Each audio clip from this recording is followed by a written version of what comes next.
ಇನ್ನು 3 ದಿನ ಎಚ್.ಡಿ. ರೇವಣ್ಣಗೆ ಜೈಲೇ ಗತಿ. ರೇವಣ್ಣ ಜಾಮೀನು ಅರ್ಜಿ ವಿಚಾರಣೆ ಮುಂದೂಡಿಕೆ. ಸೋಮವಾರಕ್ಕೆ ಅರ್ಜಿ ವಿಚಾರಣೆ ಮುಂದೂಡಲಾಗಿದೆ. ಅರ್ಜಿ ವಿಚಾರಣೆ ಮುಂದೂಡಿದ ನ್ಯಾಯಾಲಯ. ಇದಕ್ಕೂ ಮುನ್ನ ಮತ್ತೆ ಕಾಲಾವಕಾಶ ಕೇಳಿದ ಎಸ್ಪಿಪಿ. ವಾದ ಮುಂದುವರಿಸಲು ಕಾಲಾವಕಾಶವನ್ನ ಎಸ್ಪಿಪಿ ಕೇಳಿದ್ರು. ಸಮಯ ನೀಡಲು ಅಸಾಧ್ಯ ಎಂದ ನ್ಯಾಯಾಧೀಶರು. ಈಗಾಗಲೇ ಸಾಕಷ್ಟು ಸಮಯ ನಿಮಗೆ ನೀಡಿದ್ದೇವೆ, ಇದು ಕಾಲಹರಣದ ಯತ್ನ ಎಂದ ವಕೀಲ ನಾಗೇಶ ಎಚ್.ಡಿ. ರೇವಣ್ಣ ಪರ ವಕೀಲ. ಕೊನೆಗೆ ಎಸ್ಪಿಪಿ ಮನವಿ ಪುರಸ್ಕರಿಸಿದ ನ್ಯಾಯಾಧೀಶರು ಸೋಮವಾರಕ್ಕೆ ವಿಚಾರಣೆ ಮುಂದೂಡಿದ ಕೋರ್ಟ್.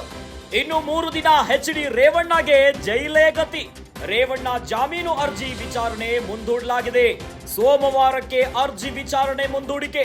ಅರ್ಜಿ ವಿಚಾರಣೆಯನ್ನ ಮುಂದೂಡಿದ ಕೋರ್ಟ್. ಇದಕ್ಕೂ ಮುನ್ನ ಮತ್ತೆ ಕಾಲಾವಕಾಶವನ್ನ ಕೇಳಿದ್ರು ಎಸ್ಪಿಪಿ. ವಾದ ಮುಂದುವರಿಸಲು ಅವಕಾಶವನ್ನ ಎಸ್ಪಿಪಿ ಕೇಳಿದ್ರು. ಸಮಯ ನೀಡಲು ಅಸಾಧ್ಯ ಎಂದ ನ್ಯಾಯಾಧೀಶರು. ಈಗಾಗಲೇ ಸಾಕಷ್ಟು ಸಮಯ ನಿಮಗೆ ನೀಡಿದ್ದೇವೆ, ಹೀಗಾಗಿ ಸಮಯ ನೀಡಲು ಅಸಾಧ್ಯ ಅಂತ ಹೇಳಿದ್ರು. ಆದ್ರೆ ಕೊನೆಗೂ ಎಸ್ಪಿಪಿ ಮನವಿಯನ್ನ ಪುರಸ್ಕರಿಸಿದ ನ್ಯಾಯಾಧೀಶರು.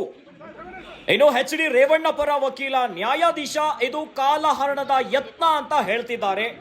ಕೊನೆಗೂ ಸೋಮವಾರಕ್ಕೆ ವಿಚಾರಣೆಯನ್ನ ಮುಂದೂಡಿದೆ ಕೋರ್ಟ್. ಇನ್ನು 3 ದಿನ ಎಚ್.ಡಿ. ರೇವಣ್ಣಗೆ ಜೈಲೇ ಗತಿ.